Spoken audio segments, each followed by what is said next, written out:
Before we go into what happens to us when we die, we have to understand who we are. The best analogy that I can provide in terms of understanding who we are, right? Because I look at you and I see Ben, you look at me, it's Adam, and these are our physical bodies on the earth plane, and we're trained to see each other that way, but that's not really who we are. That we're a three-part being.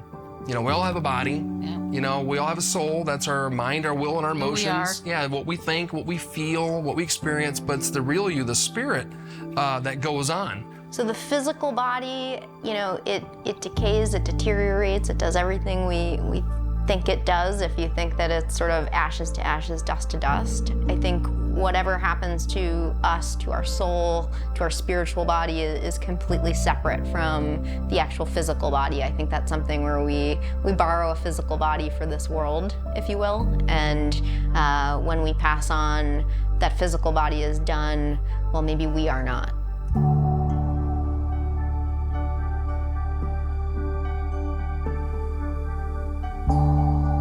Hello, my name is Ben Harrell. I'm 49 years old, and this is my personal journey. As a writer, a musician, and a filmmaker, I have to say being an artist is one of the most fulfilling aspects of my life. You know, the feeling of accomplishment that I get from creating something out of nothing really is pretty profound. And then as a husband, a father, a son, and a brother, I can say that there's equal satisfaction and joy to be found in the love that I give and receive from family and friends. But despite all of this, there's always been this little voice in the back of my mind. You know, this voice reminds me that all of this is fleeting, that my life has an expiration date, and that at some point my ability to enjoy all of this is going to go away. Yet with all that being said, I kind of decided that I wanted to reach out to some people who have a particular connection to the subject of the afterlife. You know, people who have found or maybe witnessed something that's helped them quiet that little voice that sometimes gets really loud. And I thought, as a filmmaker, if I'm going to do this, why not capture it and share it with other people? So that's what this documentary is. It's the conversations that I've had with these people that are willing to sit down and discuss their beliefs with someone who's genuinely interested to hear what they have to say. What do you believe happens to us when we die? We're 8 octillion atoms that are 99.999% empty space. And somehow the consciousness of those atoms, or the consciousness of the universe, organizes these atoms in such a way that we have hearts, we have livers, we have stomachs, we've got eyeballs, we can hear. There's the sun, there's the trees, everything made out of atoms. We're all the same, right? But it's really hard for us to mentally grasp that as human beings, because it's nearly impossible to grasp that intellectually. Hi, my name is Adam Dintz, and I'm a hypnotherapist, Reiki master teacher, sacred rose healer, and I practice a variety of different energy healing modalities. A lot of the clients who come to me wanna experience a past life. Many of those clients who come, they have questions very similar to yours, like what happens to us when we die? And not just what happens to us when we die, they don't want to just know it, they want to experience it. They want something tangible that they can take home and say, now I've had this experience, and so I now believe that I am more than just this physical body. There's controversy in terms of the extent to which the brain, for example, continues versus stops right along with the heart. Some people think that when you have a near-death experience, for example, that's a manifestation in which the brain may be continuing beyond the scope of when the heart and lungs and other organs have shut down, but I don't think that's been fully ironed out. So my name is Marcy Claiborne. I'm an internal medicine doctor in Chicago and also the medical director for a private wellness club also in Chicago. So I personally believe that after death, we go into sort of a realm that is somewhere between this life and what might be considered the afterlife or the heaven, kind of in a Judeo-Christian way. So I think that there's this in-between period in which there's somewhat of a reckoning, I guess, of the events, of the pain, of the good and the bad that happened in the life preceding that time period. The way in which we make peace with that or don't then determines whether we might move on to a further, again, heaven type of place or true afterlife that's more blissful than that in-between period. A newspaper editor gives an assignment to a staff writer. He wants 1,000 words on the potential for an afterlife for the Sunday edition. So they set a deadline, and when the deadline arrives, the editor opens up his email, and in there is an attachment. And inside the attachment are the words "nobody knows" typed 500 times.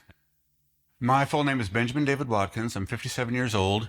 I've worked as a working artist for a lot of my life, and currently I'm employed as an engineering support technician for a Fortune 500 company. We come to this subject from a point of profound ignorance. We are incapable of understanding, in many ways, what happens when we pass, because having an opinion, having an assertion, strong feelings about what happens are all things that are exclusive to living beings. Only living beings, to the best of our knowledge, have thoughts, can have opinions, can have suppositions and assertions regarding what happens, but in reality, we don't know. We have great hopes, we have belief systems that are informed by our prevailing Western mythos, but for the most part, I think we're largely ignorant on the subject. The Lebanese spiritualist poet Khalil Gibran wrote, "You would know the secret of death, but how shall you find it unless you seek it in the heart of life?" And like any good meditation, this sort of frames the issue for us beautifully. The mystery of death. That's what we're talking about with the afterlife. We are creatures who are ignorant of what happens next, but there, of course, we have our greatest hopes and desires to go on existing in a meaningful way that is cognizant of what we've done here, but we really don't know. So the mystery of death is all around us, and yet to seek it in the heart of life, what choice do we have?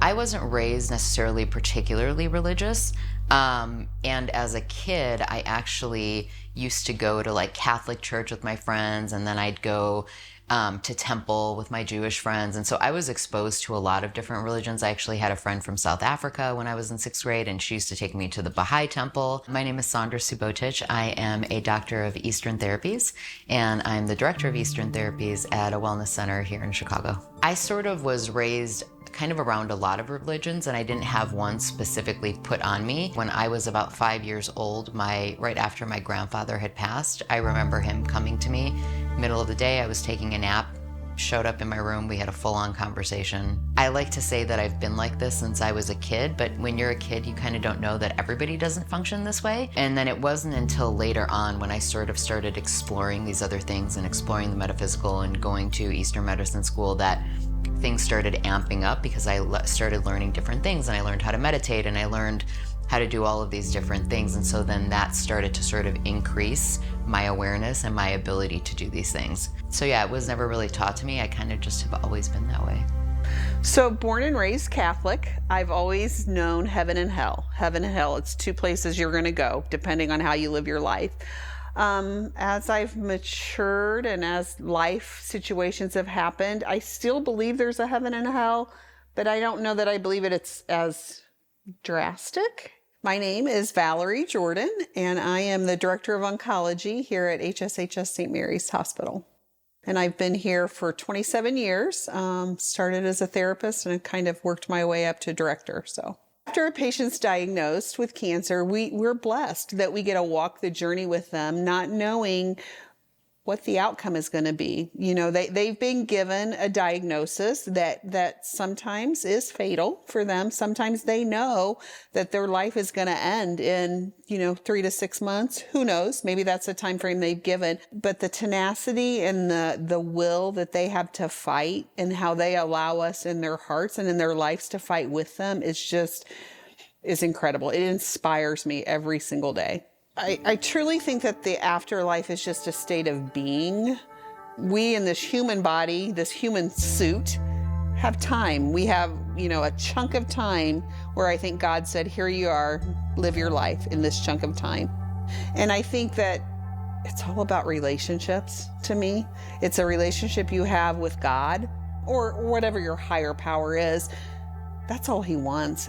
All he wants is for you to know him and to love him and to accept him. And then I think he promises us that he'll take care of us. What I struggle with, and I'll be honest, is what is that something? My peace of mind for what that is it's no more No more noise, no more nonsense, no more pain, no more ugly that we live every single day. I used to be very religious growing up, and then I kind of fell out of that. My father passed away, my mother passed away. I had a difficult time with everything. And now I just believe that everything goes black, kind of like the Sopranos episode, you know, at the end of that, everything just goes black. My name is Patrick Harrington, and I am one half of Ghostly Podcast. We debate ghost stories, and we talk about paranormal. I am a skeptic, but I love like those ghost stories. I like creepy paranormal stories, and so that's where I fit in. I do the history, and then I will try to come up with reasons why things happened. I can't always do that, because sometimes science hasn't caught up to these things that are actually happening, but I do my best. I don't truly believe in death. I think that there is a sadness amongst our egos, and when we lose someone, we're losing all that they fed our ego with. We have just been trained and taught and programmed to fear the idea of passing on, but not necessarily celebrate what all was brought to us through that vessel of person. My name is Frank Whittington. I've been a tattoo artist for the last 22 years, locally in Decatur, Illinois. I take more pride in being an observer of life these days, more so than whatever tattoo people are asking me to do. I strongly believe that it's only the physical body that passes away. I believe we are an energy. We started out as one source. We've developed into multiple human beings experiencing this human life, you know, but we're spirits occupying a body. When the body is finished, we're still spirits occupying a time-space. It's more, I hesitate to say heaven or hell, because I honestly believe those can be created right here in this time space. And I think that there's multiple densities of time space we're working our way through with understanding, and we just keep continuing to redo certain things until we have a better understanding of where we were and where we are. You know, as I sit here and I contemplate what I've been learning so far, taking part in these interviews and watching these interviews back, is just how sure all of these individuals seem to be about their beliefs.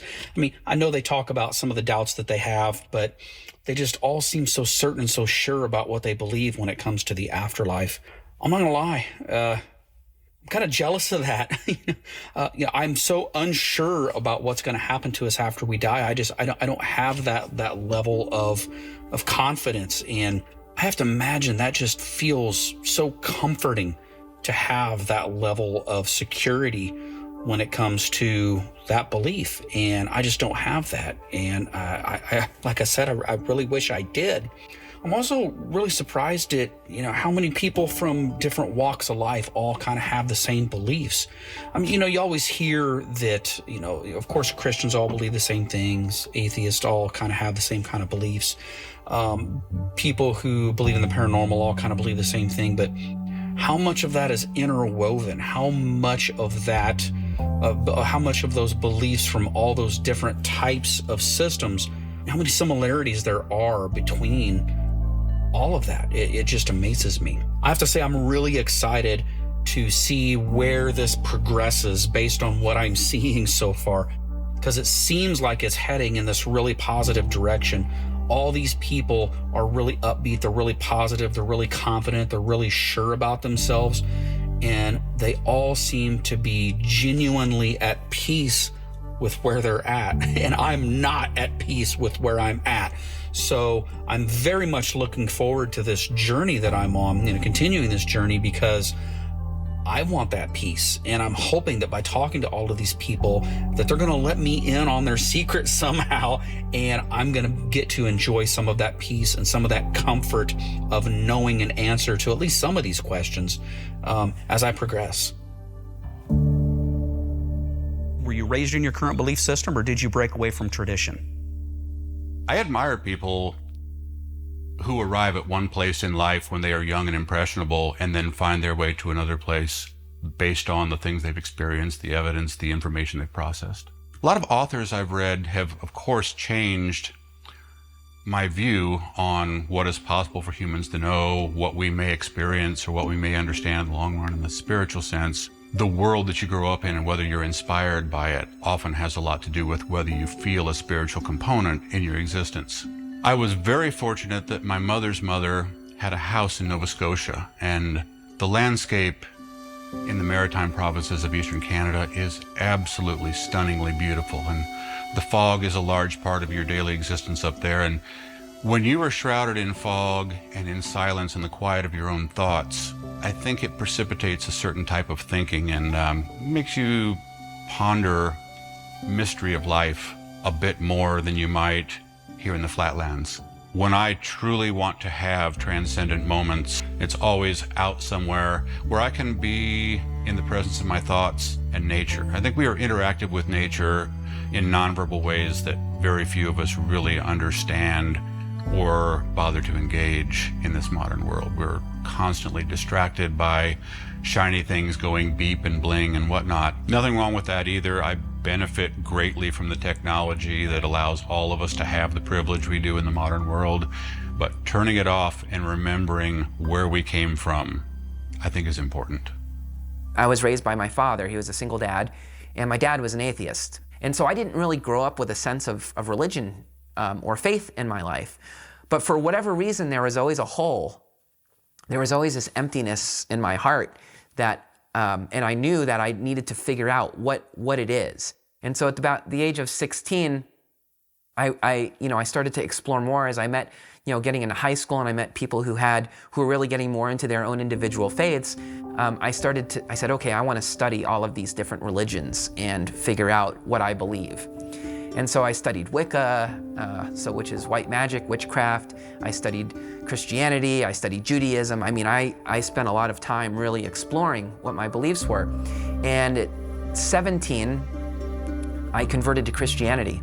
Shortly after my dad crossed over, a friend of mine, she says, Adam, you gotta talk to my psychic medium friend. I've been working with him for 15 years and he's brilliant. And I'm like, I don't believe in this stuff, As a Christian, I believe that was of the devil. It was a sin, it was evil, right? I never would have considered talking to a psychic medium. But in the case that I was in with the suffering, with the loss I had felt from my dad, I was willing to try anything. So I called this guy, and we were on the phone for a few minutes, and he said, I'm having a really difficult time connecting with your dad. He said, how long ago did he pass? And I said, oh, it was, just a few days ago. He's like, oh, that's what it is. He says, sometimes when somebody crosses over, they need time to regain their energy and to, because it takes a lot of energy to come through, to be able to be brought in through mediumship. And so he said, why don't you give me a call in a couple weeks and we'll try again. Well, the next day I get a phone call from this guy, and he's in tears crying. And he said, Adam, he goes, your dad came through. And it was the most emotional experience that I've had in my 20 years of being a medium. And he was crying on the phone. That's how much it impacted him. He shared for a good 30 minutes what he remembered from the conversation he had with my dad. And there were some things that were right on point that nobody could have known. Nobody could have known. And there were other things that were like, okay, well, I don't know, that doesn't really sound like my dad, right? Only later to find out, validating it with family members, that all of it was true. And that was the moment that really set me on my course to figure out, well, what really does happen to us when we die? To go and to sit in church for 1 hour doesn't make me a good person. That doesn't make me Catholic. That doesn't make me Christian. My church is how I live my life every single day. How you treat people, how your relationships are, how you interact, how you're kind, how you give, how you do all of those things that church and the Bible has taught us is church. There's things about all religions that kind of make sense to me, but I don't necessarily conform in one that I would say is my true religion, and that's what I believe, we go to heaven afterwards or we go to hell afterwards.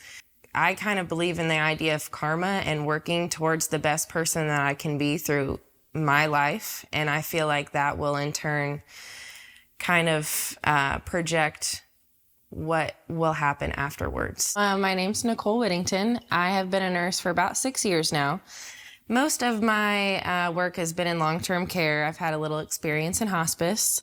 Before that, I was a CNA for about 5 years. So overall, I've had a little over 10 years in healthcare. I have had quite a few very spiritual out-of-body experiences that have kind of led me to my viewpoint inside of what I can picture the afterlife as. Most of my experience have been with mushrooms, and that has really kind of opened my mind up to the idea that there is a totally separate reality that we are living in. And it's kind of helped me embrace my love for nature and being one with everything around you and understanding the connection that we have with every single thing in the universe. People in religions kind of have this, I think in the Christian religion anyways, have this physical place that they can talk about and picture, but in my spiritual world, it's very hard to verbalize because you can't compare it to anything on this planet. So do I think we go to a place like a heaven or a hell? I honestly don't know. I do feel like there is something larger, there is something greater. Energy cannot be created or destroyed. It has to go somewhere. My name is Amy Robbins. I'm a clinical psychologist, and I also have a podcast called Life, Death, and the Space Between, which is an exploration about life, death, consciousness, and what it all means. And the podcast stemmed from my own experience connecting with loved ones who have passed. I think what gets very difficult around this is that we try to understand this from what our mind is able to comprehend, right? So we try to think about this as it's a place. I don't think it's like that. And from the people that I've spoken to, it's sort of this vast connection with something bigger where you feel one, it feels universal, you feel love, you feel connected. And that's what I think happens, is that we return to that source, whatever that source is. We've put such a value on not dying that we've made it something that is so scary and something that we don't even talk about in our culture. And I think it's so important because it's a part of it's just a transition. I feel like once you're comfortable talking about it, knowing it, contemplating it, it actually can transform how you live your life. That's the transformative piece of death when I think about it, is, am I living the life that I want to live? And even beyond that, when people who've come back from these near-death experiences, one of the things they report is this concept of a life review. You experience your life in the way others experienced you. So you are kind of walking in the shoes, right? The do unto others concept. But you're actually experiencing it as a soul. So the people you hurt, the people you helped, all of it. And if that's the lens in which we view our life, think of how much that transforms our experiences with one another. Now, I'm not claiming I'm perfect with this. I'm still human, but I do try to use that as a way to inform how I live, because I'm gonna know what that feels like in my life review. And in each and every one of us, we all have an essence, a spirit.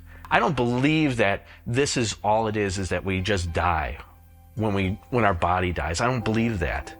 I believe that through the faith that I have, or most other people have, that there is an afterlife. And it's what you believe it to be. So that, if that helps. My name is Neil Gibbons. I'm the co-founder of Graveside Paranormal. We're an investigative group. I do ghost tours throughout the Chicagoland area. I also do investigations for people in their personal homes, and I also do it in businesses. We also do a podcast that's called Spirits by the Gravesides. We talk about a lot of different things, from anything from spirits to conspiracy theories, all the way to Bigfoot on our podcast. And I've been doing this now for about 7 years full time. My mom was a nun at one time before she became my mom. And actually, my dad was a brother before he became my dad. I grew up as a Catholic, and I do believe that a lot of it was instilled into me, that there is a heaven, there is a hell. Could there possibly be a purgatory, or a limbo as they call it? But as we get older, we start to realize that there's other faiths that are out there that have different thoughts. So you have to be open-minded to try to listen to some of them. So far, it seems like the people that I'm talking to are so much more open-minded than what I was expecting.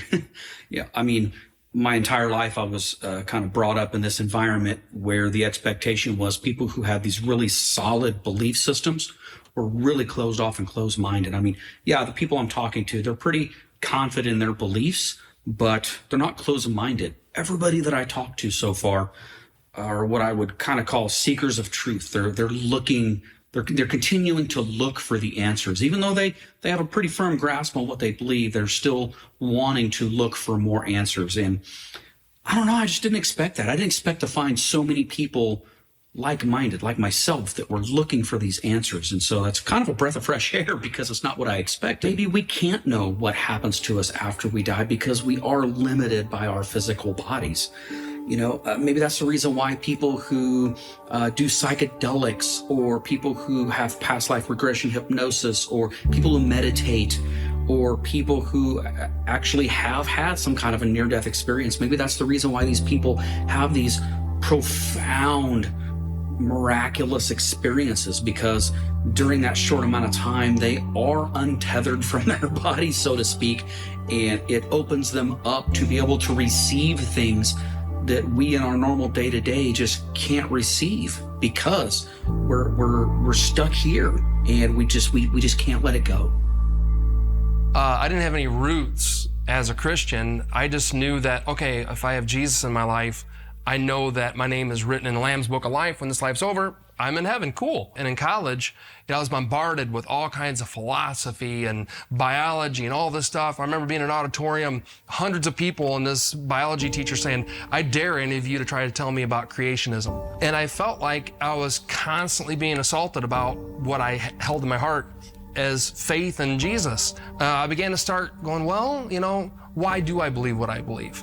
Did I believe just because my dad did, my mom did? So I started doing a lot of soul searching, and what I did was entered probably the darkest season of my life, because I said, you know what?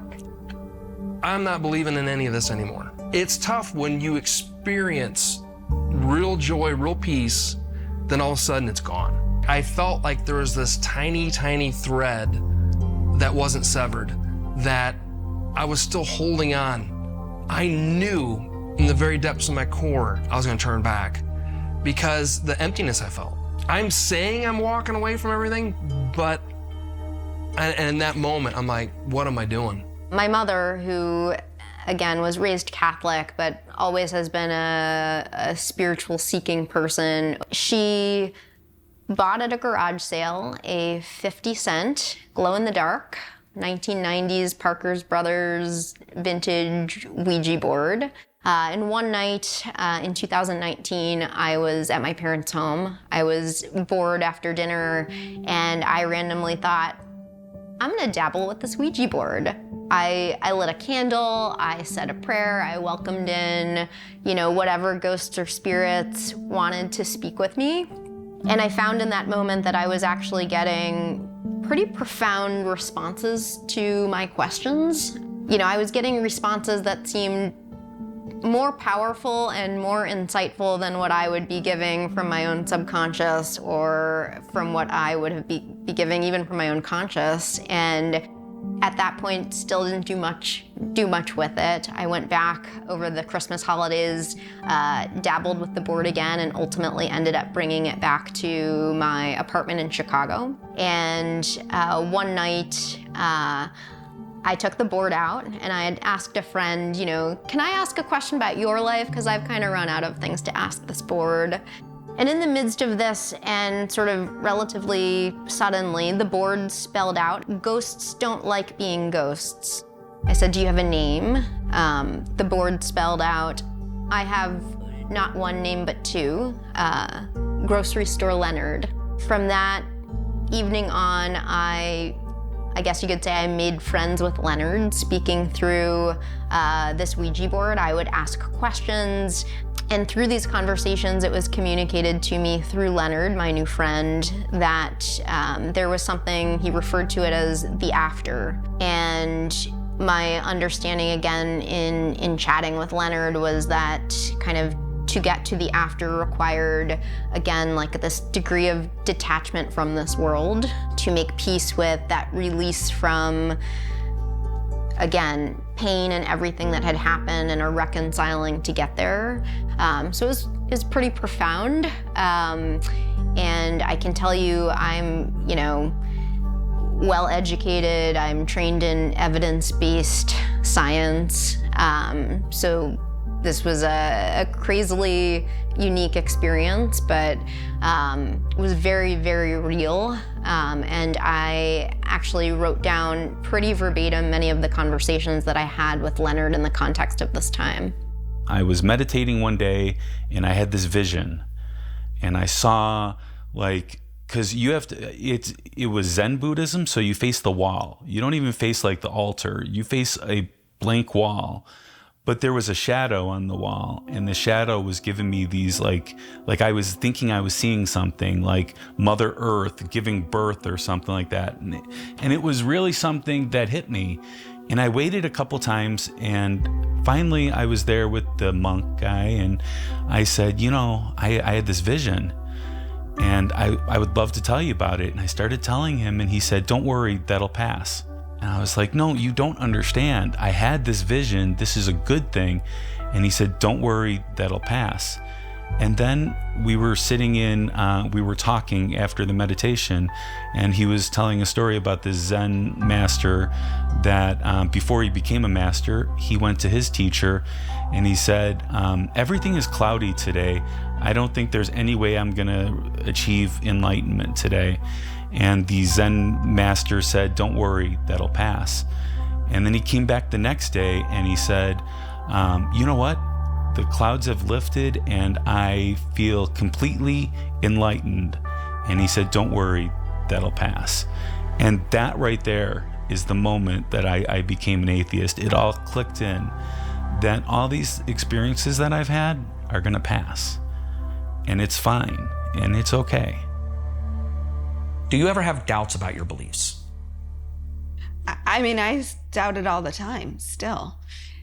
And the way that I deal with it is I ask for signs. I ask for help. I ask for guidance. I ask for some sort of concrete evidence that what I'm experiencing is not made up in my head. I come from a science-minded background, like, where's the proof? Where's the evidence? And the more people that I've spoken to, the more I've found that there actually is evidence, and there's lots of people doing research on this. What's the most interesting to me is how many people are outwardly willing to say they don't believe it, but then kind of behind the scenes are like, maybe I need to look into this. Science and spirituality used to be much more intertwined, and over time they've gotten further apart, and now they are coming back together. And then when we think about where we are in terms of science, in terms of psychedelics, when I read about these experiences, so much of what I'm finding mimics these spiritually transformative experiences that people have reported, separate from the substances that are inducing them. So it's so interesting that we're now seeking out these experiences that make us feel more expansive, that make us feel like we are no longer in our bodies, that our consciousness exists and is much greater than that which is confined in this brain. It feels to me like it's coming back together. And so in it coming back together, spirits from the other side are getting closer to us as we are raising our consciousness. Some of us are raising our consciousness. A lot of people are not, but. I have doubts all the time. Most of my family are skeptics. It runs in our genes. And so the universe constantly surprises me because of the amount of skepticism I had. I remember I had a gentleman call me a few years ago, and he wanted to come in for a Reiki session. And I asked him what was going on. And he said, Adam, he goes, I've never been this depressed in my entire life. He's like, I've tried everything. I've tried every medication. I've gone to talk therapy. This is it. I have no other course of action but to try this, and if this doesn't work, then I don't want to go on anymore. I think I'm gonna kill myself. And so he's like, can you help me? And I was like, I don't think I can help this guy. And I was like, well, why don't you come in? Let's do a Reiki session. Let's see how you feel afterwards. So he came in, we did our intake, And during the intake, he reiterated the same thing. He looked completely lost, completely just, you know, when you look at someone and there's just something going on, it's just as evident as day. And I was scared out of my mind because I didn't want to be the last person that couldn't help this guy. You know, I didn't want to read in the paper or hear something that this gentleman had killed himself after coming and seeing me. And so, nevertheless, went back to the Reiki table, facilitated the healing session, and afterwards, his whole perspective on everything had changed. And about a year later, he took my Reiki 1 class, and he's a Reiki healer now. And his whole life has changed. And so, there's not a day that goes by that I don't have some kind of doubt or skepticism about this stuff. But I'm grateful for it because it gives the universe an opportunity to keep surprising me. And with each surprise I get, I believe more. So the doubt actually helps cement my knowing. I have doubts about everything. I have doubts about human ability with the apprehension of our 5 senses and the brain function that we have to really understand meaningfully the nature of our current reality, let alone some reality that may exist beyond where we are now. Largely what I mean by that is, if you look back in history, there was a time where everybody knew the world was flat, where everybody knew that disease was God's punishment for having lived a sinful existence, maybe even in a past life.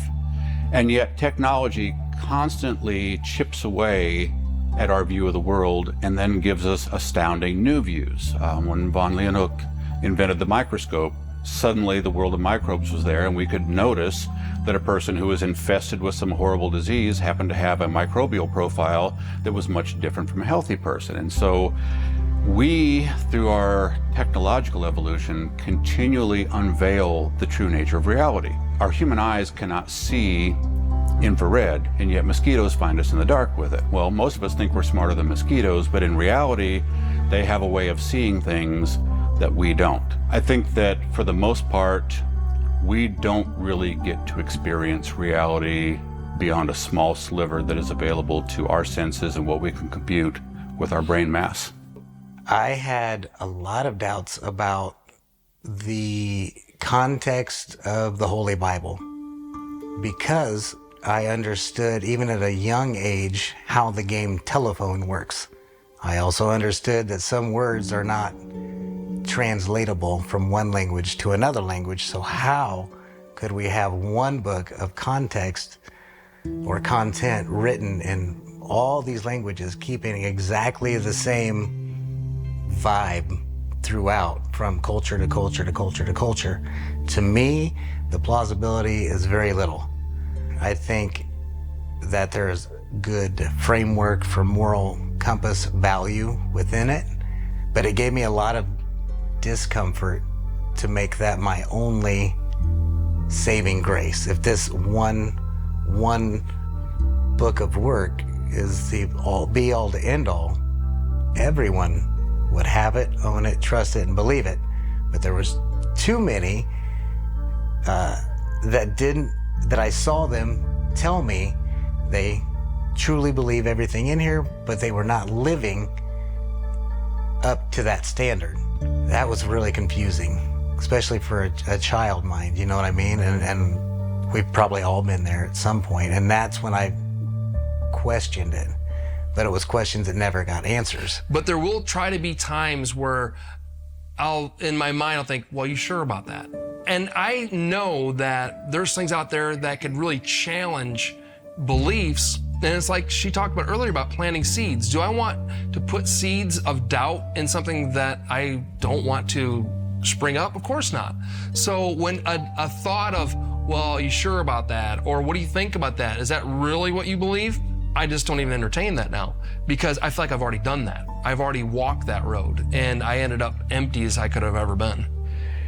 I had this rabbi or bishop, he came up to me at the hospital because my wife was sick and I didn't know what to do. And he kept bothering me, would you like me to say a prayer with you? And at that time, I was nothing but just angry. I let that anger just continually build inside me. But he said, please, let me say a prayer with you. I said, fine. I took his hand and we started both saying a prayer. My hand to God, man. I all of a sudden started getting this overwhelming feeling from this man. Like everything was going to be okay. It was, because that day, those 3 days were very traumatic for me. Because I didn't know what to do. When things like this are out of your control, you feel weak. You do not know what to do. But when all of a sudden this man came up to me, and for that moment in time, I lost a little bit of faith. But for that moment in time after that, he reinstilled that faith in me. Because when I took his hand and he started praying and I started praying, it was an overwhelming feeling that started to overcome me. And that's when I knew everything was going to be okay. And today, my wife, thank God, is still alive. I gotta say, I'm really not surprised that almost everybody that I talked to, they all said that they had some kind of an experience with the paranormal or the miraculous or the spiritual. You know, in normal everyday settings, generally people don't kind of fess up to having those experiences.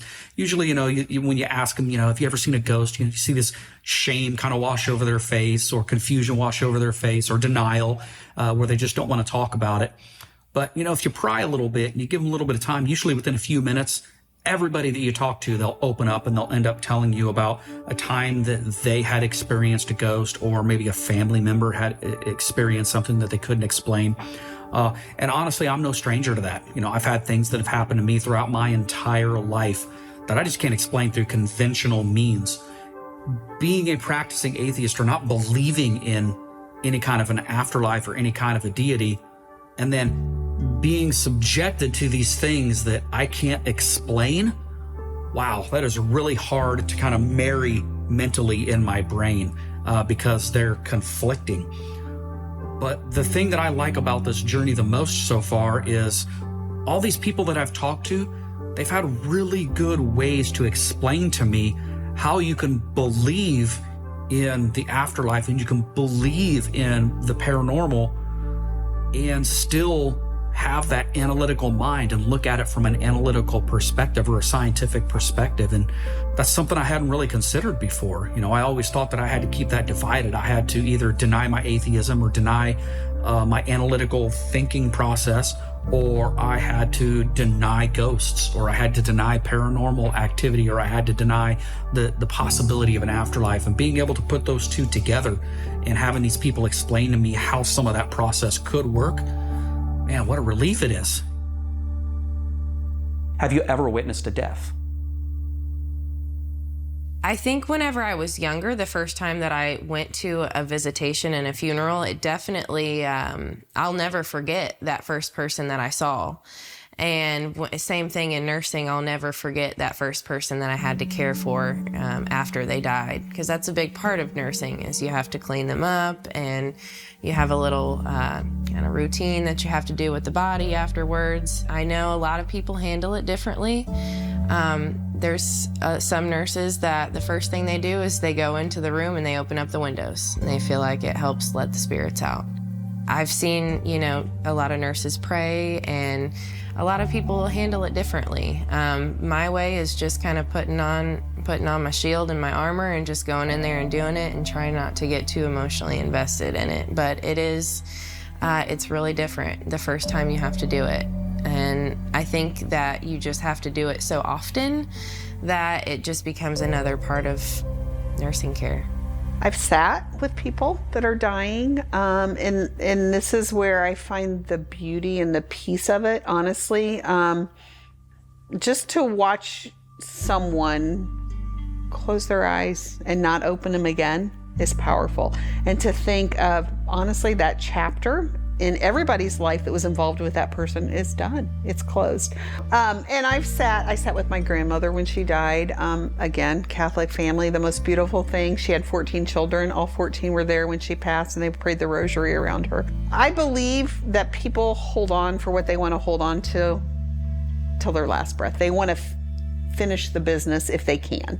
I witness death all the time, every day, and in every way. Death is an intimate part of life. It is the only reason we get to exist. It was a real eye-opener for me to hear Joseph Campbell say that A huge amount of our common mythos among all human cultures is the recognition that other living things must constantly die for us to be alive. This is one of the few hard and fast rules of the universe that you cannot change, which is that you will consume other living things for your entire existence, or you will cease to exist. And I think implied in that is something of a natural debt, that I owe my energy back to this earth from whence I came, so that I can make soil, so that plants can grow from soil, produce oxygen for other living forms. And it is clearly the way that whatever power created this universe wants things to be. If you believe that this natural system evolved organically and that everything that we're a part of happened, or whether that process was begun by a benevolent creator with a stated purpose, either way, you look around the world, biological organisms are meant to interact in symbiotic relationships and create the sustenance of life for each other. And if you believe that that purpose is sacred and that we benefit from it and that we would not exist without it, then when that same intelligence or power or entity says, and by the way, after a certain while, you have to sort of give up the ghost and move on with it, that is the way things are supposed to be. And I accept that. We put telescopes into space and we peer millions of light years across galaxies and the universe, and we see all this matter out there, and the tiniest fraction, a decimal and a countless number of zeros and a 1 after it is what we are. And we sit here and have the privilege of pondering and wondering and looking around with wonderment at everything that made it possible. If this is all we get and there is no afterlife, I'm darn grateful.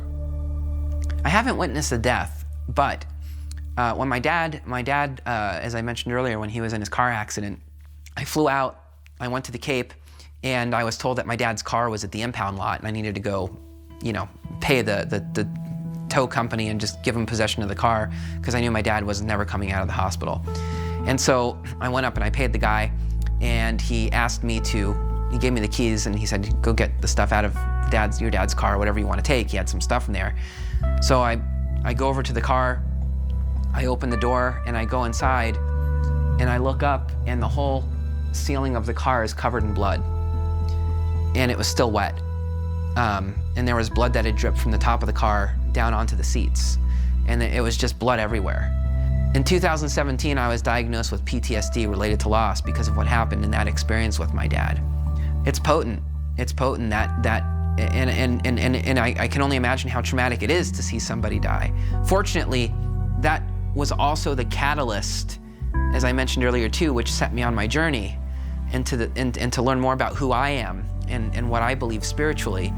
And it was the catalyst for my awakening, if you will. I don't know that I've ever witnessed a sudden death, like something being shot in front of me, but having obviously gone to medical school and then residency and spent then time even as an attending working in hospitals, I definitely had multiple experiences in which there were, for example, code blues being called like you see on TV, where emergency situations, someone goes into a cardiac arrest, and I have been part of the team doing the CPR, et cetera, or telling the nurse, give epinephrine now, trying to resuscitate this person.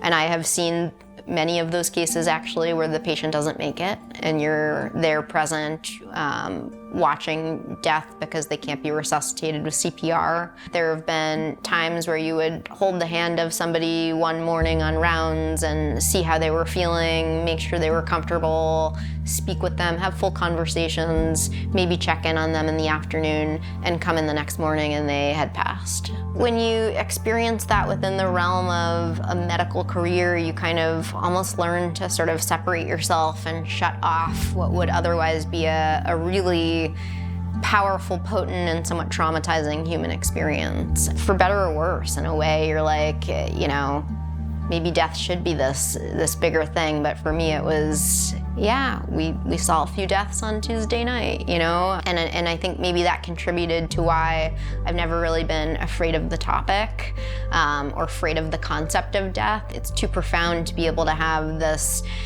incredibly meaningful conversation with a person one day and then walk in the next day and their physical body is gone. I kind of knew from that alone there's got to be something more than this. That's too profound otherwise. One of my first jobs was taking care of this woman who had been going to the clinic for 40 years. And she ended up taking a fall. And I had to go up there, and I brought the woman who ran the school, and she helped out, and we got her set. She went to the hospital, and everything was fine. And then I think it was a couple months later that she started to stop eating. So this had gone on for a couple days, and I was actually sitting next to her when she took her last breath. That was a very intense experience. I think sitting with someone when they take their last breath is hard to explain. I could feel, and I would say almost even see, the soul as it left.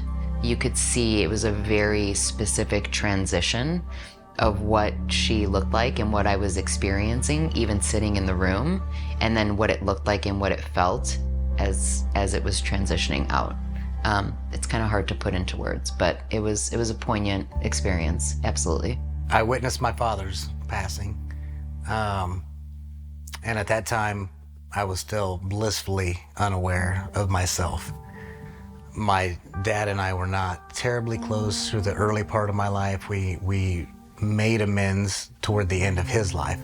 A lot of people knew me, knew of me, and had their ideology about me, where I was just going through the motions, being prompted by action, being prompted by praise to do the next thing, to where I was totally disconnected from who I am. But it was his passing there again that kind of gave me that realization, like, you just don't know shit. One thing that I'm really impressed by when I'm talking to these people is just how well most of them have managed to figure out a way to deal with the death of their loved ones. That's something that I've always struggled with. I mean, we've all had friends, family, loved ones pass on. And so we've all had to deal with it in one way or another, but it's something that I've always been really terrible at dealing with. I've always kind of, pushed it back into the corner of my mind and really kind of lived in a little bit of denial when it came to the death of my loved ones, in particular my mother. My mom died, it's been several years ago. She died really young, and I was really young when she passed too. So I didn't really handle it very well. I put on a brave face for the rest of my family. I did my best to console them, but I never really allowed myself the opportunity to grieve. And even all these years later, I don't think I've really grieved in a healthy way. And talking to these folks and seeing how they've managed to handle the death of friends and family and loved ones in a healthy way has really inspired me to maybe kind of crack that back open and look at it myself. And, I'm starting to think that maybe facing it head on and dealing with the fear that I have with that and the denial that I have with my friends, family, and loved ones passing on is probably going to answer some of the questions that I have as well. So I think that's one positive that's come out of this, is just learning from these people. And you don't really think too much about, or at least I didn't think too much about how much death we see on an everyday basis in our environment. It's almost like we become desensitized to it unless it happens to us directly.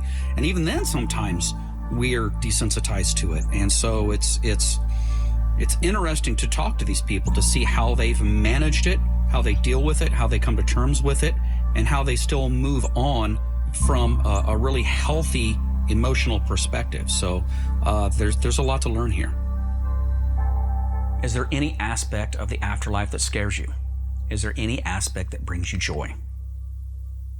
No, there's no element of the afterlife at all that frightens me. I want to live my life here on the earth plane as long as I can, but I'm very much looking forward to experiencing these things that we try to taste here in our human form. Now, I'll say, even though I'm not afraid of anything in the afterlife, I'd be lying if I said I wasn't afraid of how I'm going to die. And that, to me, is the scariest. I'm not afraid of death. I'm a little bit afraid of, and I think a lot of it is because seeing how my dad died, right? I don't want to die, and I don't want to die that way. That's not how I want to exit. So that's where, if any fear I have, that's really where it is. I did DMT maybe a year ago, and I've done it one time. It's one of these substances that once you take it, you don't get a craving for it again. You are bombarded with so much truth, so much realization in such a short period of time. It takes a while to sort through it and really ponder on it and meditate on it to figure out what all transpired. There's nothing beyond this life of any kind of pain or discomfort, you know what I mean? That's another, and going back to this being what I consider to be more of like a prison planet, you know what I mean? We're confined to the, you know, the mind, body, spirit complex that we that we live in. So whatever it feels, we feel. Whatever it experiences, we experience. But beyond this, similar to sleeping at night and being unaware of your surroundings while you're in sleep state, I feel that the afterlife is very much like that with conscious awareness. Whenever I was a Christian, I was a little frightened by the concept of hell and being able to make a mistake that would end your eternity.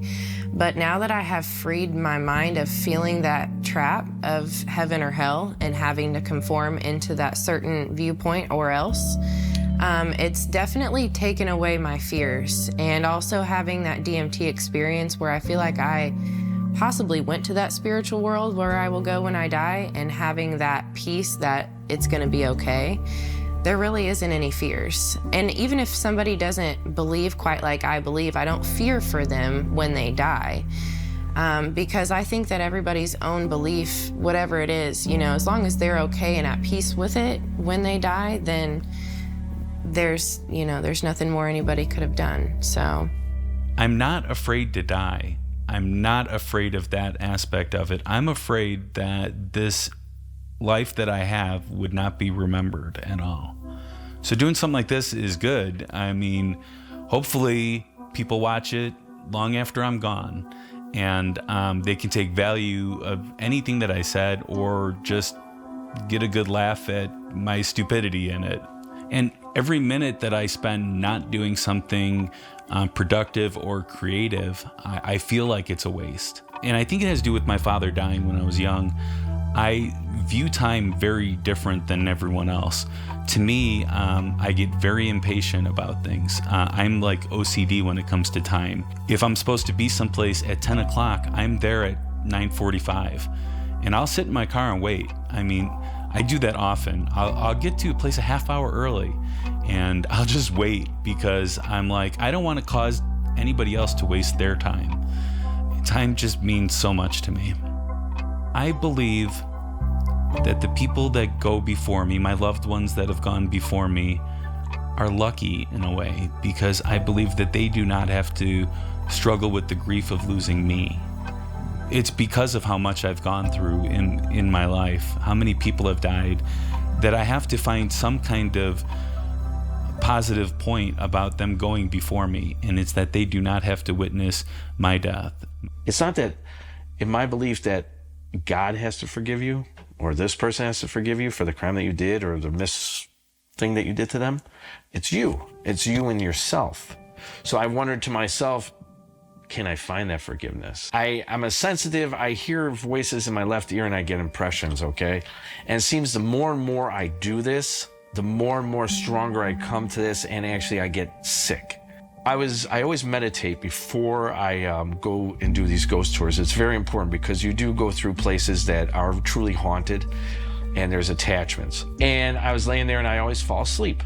Now in my dream, a young man by the name of Christopher came to me. I believe it was Christopher. And he said to me, when you get to the back end of Bachelor's Grove, please bring up my name. So I wake up and I had this thought in my head and I saw him in my dream. I remembered the description of him completely. And he asked me, please do this. So we're done with the back end of Bachelor's Grove, but I can feel the impression of this young man. It's always in the back of the head. So I'm like, all right, okay, I'm gonna do this. I know I'm gonna look nuts, but I'm gonna do this. Because I truly believe that someone is talking to me. So I raised my hand and I said, listen, this is the end of this part. I go, but I want everybody to pay attention to this. There is a young man that's here with me at this time. His name is Christopher. He recently passed, I don't know how long ago, but there's someone here that knows him. I'm going to give you a description of him. I gave the full physical description, hat, sideburns, and one guy raised his hand. He said, he goes, that's my cousin, Christopher. And I said, oh my God, that's the name of the guy. It actually made me feel good that I was able to reach out to people, and I've done it before, and I recently just did last week as well.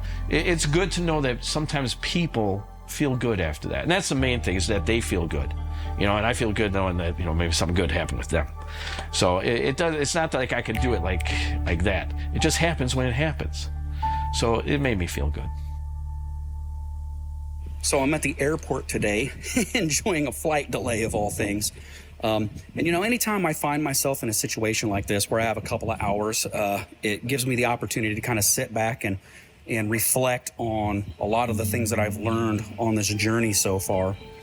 And one of the things that I'm starting to realize, you know, at first I thought a lot of these folks that I've been talking to were really sure about their answers. And they are sure about some of their answers, of course, but they have a lot of questions the same way that I have a lot of questions. And so my initial thought that these folks kind of had all of the answers is not the case. So I don't feel as reassured as I did originally. You know, when I first started doing this and I first started talking to some of these folks, I started feeling a lot more comfortable, and some of that anxiety started going away. Now, as I sit and I think about it, some of my anxiety is starting to return.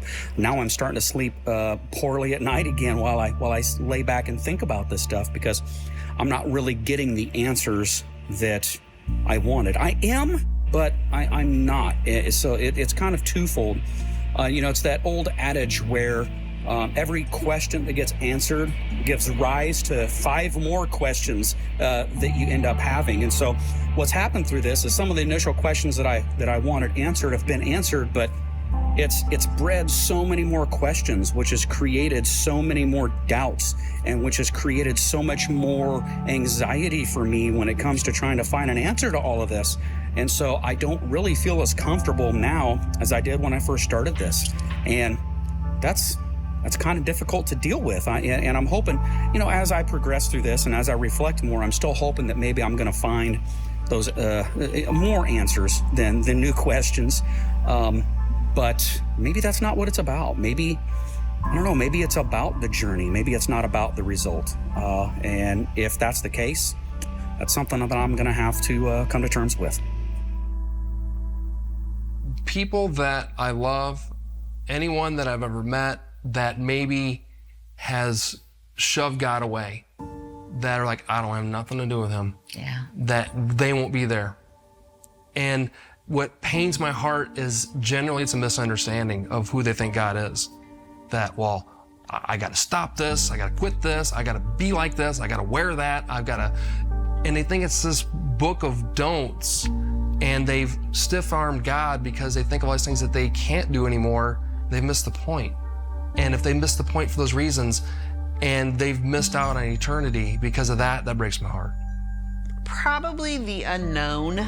You know, the what is it, and the am I good enough to go where I'm supposed to go? Have I lived my life the way I should to be able to go where I'm supposed to go? And will my people be there? Will they know me? Will I know them? Or will it all be just new friends that we meet? No, nothing of the afterlife that scares me. Even though I believe that there's an afterlife, I'm not ready to be dead in this life. You know, I still have a lot of living to do. I don't want to lose people that I love, even knowing what I know, right? I mean, that thought is still very difficult for me. I know I would be okay. I know they would be okay. I wouldn't question that. I know that eventually I would get back to this place of really believing that there is an afterlife. It just might take me some time and some journeying to get through the grief to do that. But yeah, there's something to me that seems so freeing. Like anytime I've done any experiences, breath experiences where where I don't feel like I'm in my physical body anymore, I'm conscious of how restrictive that feels and how bummed I am that I have to be back in this body, kind of constrained again. Because when you feel that expansive energy, to me, it just seems like amazing to be able to be that big and connected with with everything that is. So I think that it sounds exciting. I just feel like I won't remember it in the way that we're speaking about it, because it's just sort of this consciousness versus being in my brain. Fearing an afterlife that may or may not exist is a form of self-imposed tyranny. When I look at the natural world, a million forms of symbiosis, a pollinator for every flower, a bioculture that lives in the alimentary system of every complex organism that allows it to digest other organisms.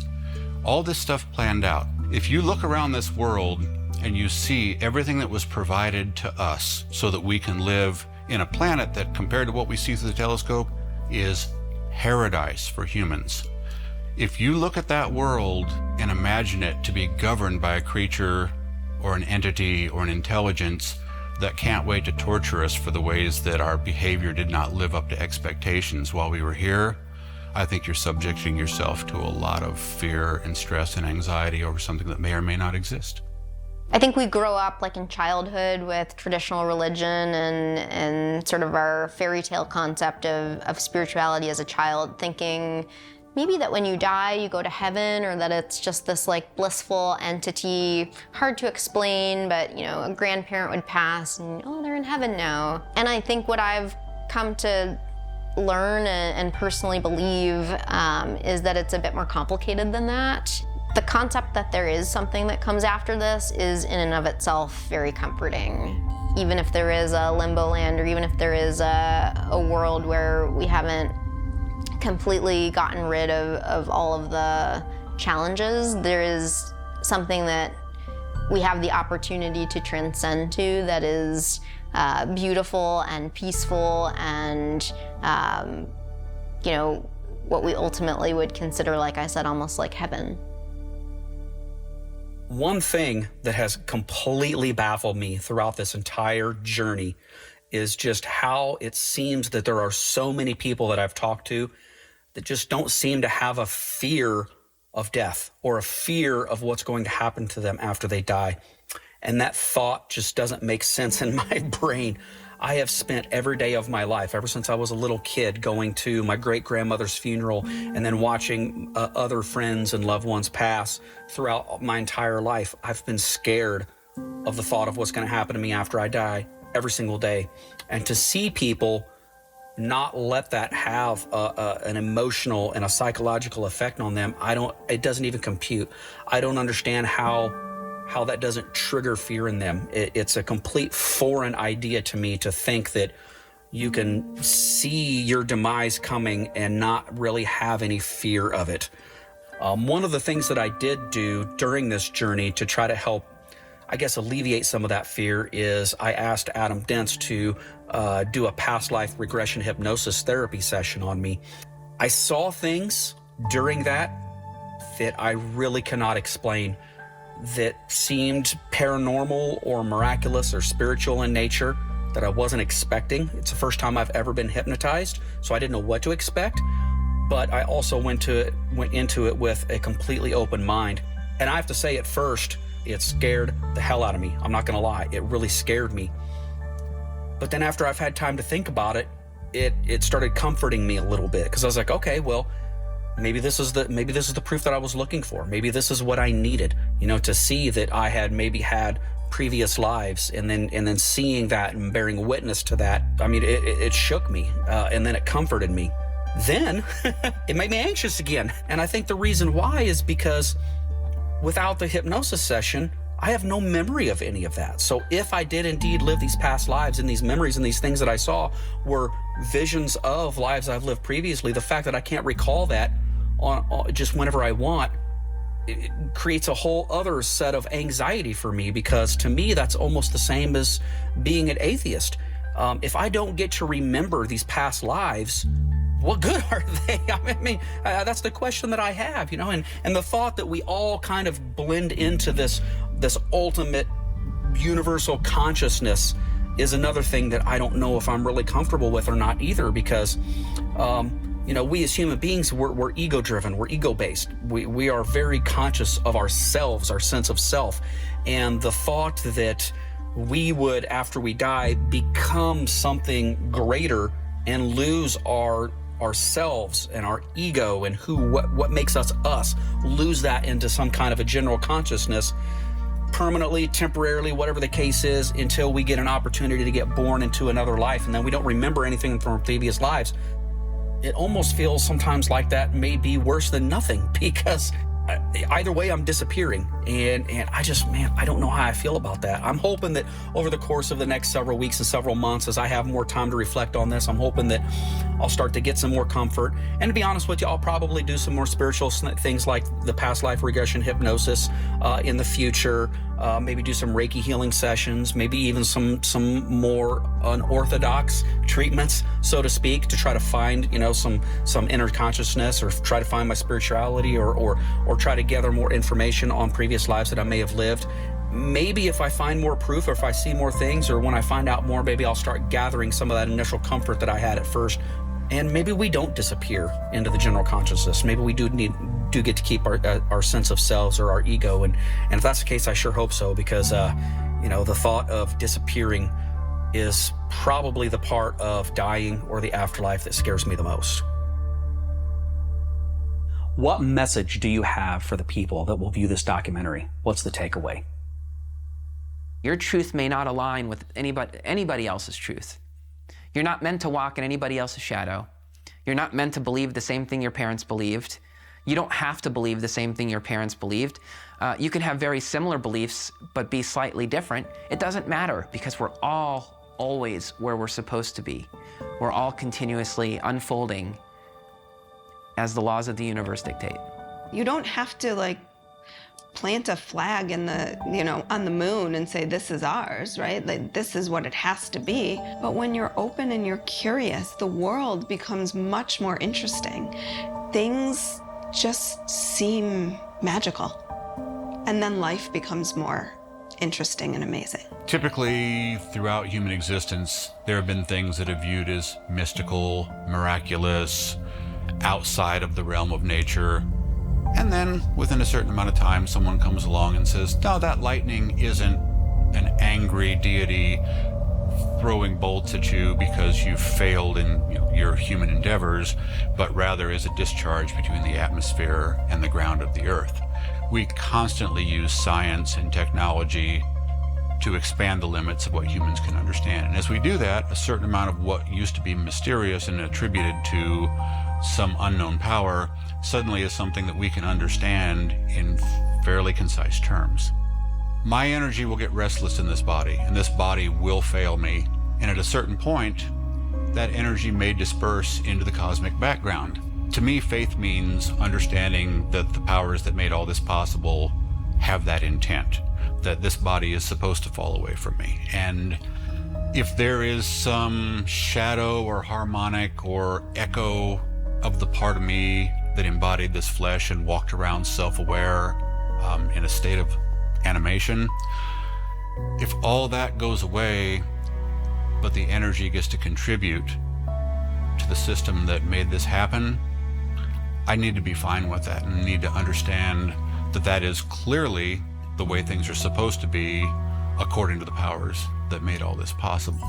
Learning to tap in to your personal self-awareness will catapult you into your spiritual journey. Being blissfully aware that the ego really doesn't matter. It doesn't give matter to your life other than as a means of protection. And when people are capable and aware of themselves enough to be able to let go and tap into their own personal magic of this life, I think it's going to be essential in the development of humanity. There is more than this concrete world that we see every day. I think we're a part of something bigger. I think our soul is a part of something bigger, and that alone is pretty profound and uplifting. And the other thing I would say is, I think the openness to be able to get there requires us to, in some ways, step away from the scientific and logical side of ourselves. You know, being a doctor by nature and having to be very logical in my daily life, in order for me to get to this more spiritual realm, I have had to accept that logic can't explain everything, that there's something beyond logic that energetically can help to explain the afterlife, can help to guide us in a spiritual realm, and can even explain a lot of the things that we don't otherwise have answers to in this world. No matter what problems you have in life, either be drugs, alcohol, or depression, or whatever it is, it's not the faith of the religion that you believe in, but believing yourself. It starts with self. And I know there's a lot of people out there, believe me, who lose this or may not have it. But take that one little moment in time and just listen to yourself and find that faith within you. And hopefully you can help yourself. My main takeaway would be just to be able to find peace in not knowing. Understanding that we don't have anything on this planet that's ever going to write out what the correct answer is. No matter how much soul searching you do, at the end of the day, you just have to be okay with whatever you have come up with, and you have to be at peace with it. And that's not an easy, it's easier said than done. But if you can try and achieve that, that would be my takeaway. Believe what is good for you. And I know that that is a really difficult thing to say, because most of the time people believe things because they're told to believe things. But question all those things that you're told and believe what works for you. I struggle with people that have made these big accomplishments and then say, you know, I would like to thank God for this, because if it wasn't for them, I wouldn't be able to do this. And it's like, no, you made this accomplishment. You can be proud of yourself for just one moment. And that is something that I think, even if you want to thank God for something, at least be proud of yourself too. We as human beings carry around a lot of criticism and baggage and weight that is not always necessary. I think that most of us are really, really hard on ourselves. Of course, you want to try and be the best person that you can be. Of course, you want to try and work through your things. And I think it's really important to take time and enjoy your life, and maybe not be so hard on yourself and not so hard on others. Hopefully people watching this documentary can maybe step out of whatever fear or apprehension they do have of the afterlife. That would be my biggest hope. God's given us the choice to believe in Him or not believe in Him. So if you're looking for that one thing that's going to make it all make sense, it's not going to happen. You're not going to find, like, looking like, oh, I found this book, it all makes sense now. Or because there is an element of faith. Stop trying to figure it all out and just cross that line of faith and say, I had to at one point in my life say, you know what, I can't figure this all out. Find joy in the everyday simple things, because it's the simple things that make the memories.